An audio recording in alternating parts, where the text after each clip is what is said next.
அன்பானவர்களே, அன்பு வணக்கங்கள். பல பேர் செய்திகளை அனுப்புகிறீர்கள். குருஜி, உங்களுடைய பேச்சு எங்களுக்கு மன ஆறுதலாக இருக்கிறது, மன நிம்மதியாக இருக்கிறது. மனதில் இருந்து ஏதோ ஒரு பாரமானது கழிந்து போனது போல இருக்கிறது என்று செய்திகளை அனுப்புகிறீர்கள். ரொம்ப சந்தோஷம். இன்று ஆறுதல் சொல்வதற்கும் அன்பு காட்டுவதற்கும் இன்று மக்கள் இல்லை. அவரவர்களுக்கு அவரவர்கள் வேலை. ஒரு ஜீவராசி மீது, ஒரு ஜீவன் மீது அன்பு காட்டுவது என்பது இறைவனுக்கு செய்கிற ஒரு தொண்டு என்பது மனிதர்களுக்கு தெரிவதில்லை. இதையெல்லாம் செய்யாமல் கோயில் கோயிலாக போய் வேண்டுதலை வைப்பது எல்லளவு கடுகளவு பயனும் கிடையாது. மனிதனுக்கு மனிதன் அன்பு காட்ட வேண்டும், ஆறுதல் கூற வேண்டும், அவர்களுடைய சோகத்திலே பங்கு கொள்ள வேண்டும். இதுதான் உண்மையான ஆத்மா கூறுகின்ற உண்மை. ஆக நான் உங்களில் ஒருவனாக, உங்க குடும்ப உறுப்பினராக, உங்களுடைய தந்தையாக, சகோதரனாக, பிள்ளையாக, நண்பனாக இருந்துதான் நான் இதை பேசி வருகிறேன். அதில் எனக்கு ஒரு மாபெரும் சந்தோஷம். மனிதர்கள் அந்த சந்தோஷம் அடைந்தாலே அதுவும் நமக்கு சந்தோஷம் தானே. ஆக புதிதாக வருபவர்கள், புதிதாக பார்ப்பவர்கள் இந்த சேனலை முதலில் சப்ஸ்கிரைப் செய்து எனக்கு ஊக்கத்தையும் உற்சாகத்தையும் தாருங்கள். இந்த ஞான சத்சங்கமானது பல பேருக்கு போய் சேருவதற்கு அது ஒரு மாபெரும் தொண்டு, இறைவனுக்கு செய்கின்ற தொண்டு. தானத்திலே சிறந்த தானம் அன்னதானம் என்று சொல்வார்கள். அதற்கு அடுத்தது ஞான தானம் தான். அந்த ஞான தானத்திலே நீங்கள் பங்கு கொள்ள வேண்டும் என்று உண்மையிலே விருப்பம் இருந்தால் மற்றவர்களுக்கு ஷேர் செய்யுங்க, அவர்களும் பார்க்கட்டும். அது உங்களுக்கு ஒரு புண்ணியமாக மாறும். அன்பானவர்களே, ஒருவர் சொல்வதை கேட்பதுதான் ஒரு மனிதனுக்கு அழகு. மற்றவர்கள் என்ன சொல்கிறார்கள் அதை பொறுமையாக கேட்கலாம். அதன் மூலமாக சில ஞான கருத்துக்கள் நமக்கு வரலாம், சில வழிகாட்டுதல்கள் இருக்கலாம், அறிவுரைகள் இருக்கலாம், ஆலோசனைகள் இருக்கலாம். அது நம்மை வாழ்வை மேம்படுத்திக் கொள்வதற்கு, உயர்த்திக் கொள்வதற்கு, நம்முடைய மனதை தூய்மையாக்கிக் கொள்வதற்கு அது பெரும் உதவியாக இருக்கும். நம்முடைய முன்னோர்கள் என்ன சொல்லி இருக்கிறார்கள்? முதலில் கேளுங்கள், அதை மனதிலே வைத்து சிந்தனை செய்யுங்கள், அதன் மூலமாக உங்கள் வாழ்க்கையை வாழ்ந்து பாருங்கள். இந்த மூணும் தான் நம்முடைய ரிஷி முனிவர்கள் எல்லாம் கூறினார்கள். சிரவணம், கேளுங்கள், பொறுமையாக கேளுங்கள். செவிக்கு எப்போது உணவில்லையோ அப்போதுதான் சிறிது வயிற்றுக்கும் ஈய வேண்டும் என்று சொன்னார்கள். செவிதான் முதலில், அதற்கு உணவு தந்து கொண்டே இருக்க வேண்டும். அப்போ மற்றவர்கள் சொல்வதை பொறுமையாக கேட்பதால் உங்களை நீங்கள் உயர்த்தி கொள்வதற்கு அது பேருதவியாக இருக்கும். சிரவணம், மனனம், நித்திய ஆசனம் என்று சொல்வார்கள். கேட்பது, சிந்திப்பது, வாழ்ந்து பார்ப்பது. ஆக நான் கூறுகின்ற கருத்துக்கள் ஒவ்வொரு நாளும் ஒரு ஞான கருத்துக்களாக உங்களை நீங்கள் உயர்த்தி கொள்வதற்குண்டான உண்மையான ஒரு வழிகாட்டுதல்களாக இது இருக்கும் என்பதில் சந்தேகம் இல்லை.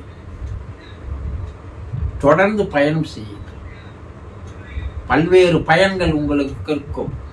இப்பிறவில் நீங்கள் சேர்த்துக் கொள்கின்ற இந்த ஞான சொத்து, இந்த ஞான பொக்கிஷம் தான் உங்களுக்கு உங்கள் கூடவே வருமே தவிர இப்போது நீங்கள் சேர்க்கின்ற எந்த சொத்தோ சுகமோ பொண்ணோ பொருளோ உறவுகளோ உங்களோடு வராது. இதை தருவதற்கு என்று ஆட்கள் இல்லை. இதை பயன்படுத்திக் கொள்ளுங்கள். ஞானத்தை சேகரித்துக் கொண்டு நீங்கள் ஞானியாக மாறுங்கள். இந்த ஆத்ம தரிசன மார்க்கத்தில் பங்கு கொள்ளுங்கள். இறைவன் தொண்டு செய்வதற்கு, இறைநிலை அடைவதற்கு உங்களுக்கு ஒரு வாய்ப்பாக அமையும். இன்று நாம் என்ன பார்க்க போகிறோம் என்றால், இறப்பவர்கள் கடைசி நேரத்தில் எதை நினைத்து வருத்தப்படுகிறார்கள் என்பதை நீங்கள் தெரிந்து கொள்வது நல்லது. இதை இன்றைய விஞ்ஞானம் கண்டுபிடித்து உலகிற்கு தெரியப்படுத்தி இருக்கிறது. அக்காலத்தில் ரிஷிகள், முனிவர்கள், யோகிகள், ஞானிகள் கூறிய விஷயங்களை எல்லாம் இன்றைய விஞ்ஞானிகள் ஆராய்ச்சி செய்து 100% உண்மை என்பதை நிரூபித்து வருகிறார்கள். இறப்பவர்களுடைய கடைசி நேரத்தில் மூளையானது மிக வேகமாக செயல்படுகிறது என்பதை கண்டுபிடித்திருக்கிறார்கள். அப்படி இறப்பவர்கள் கடைசி நேரத்தில் எதை நினைத்து வருத்தப்படுகிறார்கள் என்றால், எல்லோருக்கும் ரொம்ப நாள் வாழணும் தானே ஆசை. இந்த வாழ்க்கையை விட்டு போவதற்கு எந்த மனிதர்களுக்கும் விருப்பம் இல்லை, இல்லையா? பூமியிலே 40-50 ஆண்டுகள் வாழ்ந்து விட்டோம். இங்க இருக்கின்ற சுகத்தை எல்லாம் அனுபவித்து விட்டோம். இந்த சுகத்தை, இன்பத்தை விட்டு நாம் வெளியே போவதற்கு விருப்பப்படுவது இல்லை. அந்த இறக்கின்ற நேரத்தில் மனிதர்கள் எதை நினைக்கிறார்கள் என்றால், ஐயோ நாம் இறந்து போக வேண்டுமா, நாம் மரணம் அடைய வேண்டுமா, நாம் சாகத்தான் வேண்டுமா? வேண்டாம், இன்னும் கொஞ்ச நாள் உயிரோடு இருக்க வேண்டும். வாழும் காலத்தில் நாத்திகனாக இருந்தவன் கூட அந்த கடைசி நிமிடத்தில் யாரை அழைக்கிறான்? அப்போதுதான் அவனுக்கு தெளிவு வருகிறது. அது வரைக்கும் மேலோட்டமாக கடவுள் இல்லை, தெய்வம் இல்லை, ஆண்டவன் இல்லை என்றெல்லாம் பிதற்றிக் கொண்டு பேசிக்கொண்டிருந்தவன் தனக்கென ஒரு இறப்பு வருகின்ற நேரத்தில் அப்போதுதான் அவன் யாரை அழைக்கிறான்? இறைவா, என்னை சாகடித்து விடாதே, என்னை அழைத்துக் கொள்ளாதே, இன்னும் கொஞ்ச நாள் இந்த உலகத்தில் என்னை வாழ விடு என்று கெஞ்சுகிறான், மன்றாடுகிறான், துடிக்கிறான். எல்லா மனிதர்களுக்கும் இந்த எண்ணம் தான் கடைசி நிமிடத்தில் ஏற்படுகிறது என்பதை விஞ்ஞானிகள் நிரூபித்திருக்கிறார். அடுத்தது, நம்முடைய உறவுகளை விட்டுவிட்டு நாம் போக வேண்டுமா? ஐயோ, இது ஒரு பெரிய பிரிவு இல்லையா, துயர் இல்லையா? இந்த உறவுகளை எல்லாம் நாம் விட்டு போவதற்கு எப்படி நமக்கு மனம் வரும்? மனைவி மக்களை, கணவனை, குழந்தைகளை, தாய் தகப்பனை, பிள்ளைகளை எல்லாம் விட்டு இந்த உலகத்தை விட்டு போக வேண்டும் என்றால் எல்லா மனிதர்களுக்கும் மனம் வருவது இல்லை. அந்த உறவு, பந்த பாசமானது அவர்களை கட்டி போட்டு இழுக்கச் செய்கிறது. மேலே போக போற உயிரை மறுபடியும் இழுத்து அந்த உடம்பில் நிறுத்துவதற்குண்டான முயற்சிகளை அவனுடைய எண்ணங்களானது செயல்படுகிறது என்பதை கண்டுபிடித்திருக்கிறார். நான் என்னுடைய பிள்ளைகளை விட்டு போக மாட்டேன், நான் என்னுடைய மனவனை கணவனை விட்டு போக மாட்டேன், என்னுடைய தாய் தகப்பனை விட்டு போக மாட்டேன். இறைவா, இந்த உறவுகளோடு இருந்து விட்டேன், இந்த உறவுகளோடு இன்னும் கொஞ்ச நாள் என்னை வாழ விடு என்று தான் மனிதன் கேட்கிறான். ஆனா மறுபடியும் அவனுக்கு நேரம் கொடுத்தாலும் கூட, காலம் கொடுத்தாலும் கூட, மறுபடியும் மரணம் வரும்போது மறுபடியும் என்ன கேட்கிறான்? இறைவா, இன்னும் கொஞ்சம் காலம் வாழ விடு. இதனால்தான் இறைவன் அவனுடைய செயலில் மிக கச்சிதமாக கரெக்டாக இருக்கிறான். அந்த நேரம் வந்தா தயவு தாட்சணியம் எல்லாம் கிடையாது. நீ கொஞ்ச நாள் கேட்டுட்டு தான் இருப்ப. ஆனா நீ போக வேண்டிய நேரம் வந்து விட்டது, அதனால் எடுத்து செல்கிறேன் என்று யமன் உன்னுடைய உயிரை அழைத்து சென்று விடுவான். அவன் இரக்கம் இல்லாதவன். அப்போ அது போல எண்ணங்கள் ஏற்படுகிறது என்று சொல்கிறார்கள். மூன்றாவது தன்னுடைய கனவுகள், ஆசைகள், எதிர்பார்ப்புகள் நிறைய வச்சுன்னு இருக்கிறாங்க. எல்லாரும் வச்சுன்னு இருக்கீங்க, நீங்களும் வச்சுன்னு இருக்கிறீங்க. நாளை இப்படி பண்ணணும், அடுத்த வருஷம் இப்படி பண்ணணும், அடுத்த வருஷம் வீடு கட்டணும், அடுத்த வருஷம் பிள்ளை கல்யாணம் பண்ணிடணும், அடுத்த வருஷம் பிள்ளைய காலேஜில் சேர்த்துடணும், அடுத்த வருஷம் பிள்ளைய வேலை வாங்கி தந்துடணும். இப்படி பல கனவுகள், ஆசைகள் இருக்கிறது இல்லையா? ஆசை அலை போல நம்மளை என்ன பண்ண வைக்கிறது? மிதக்க வைக்கிறது.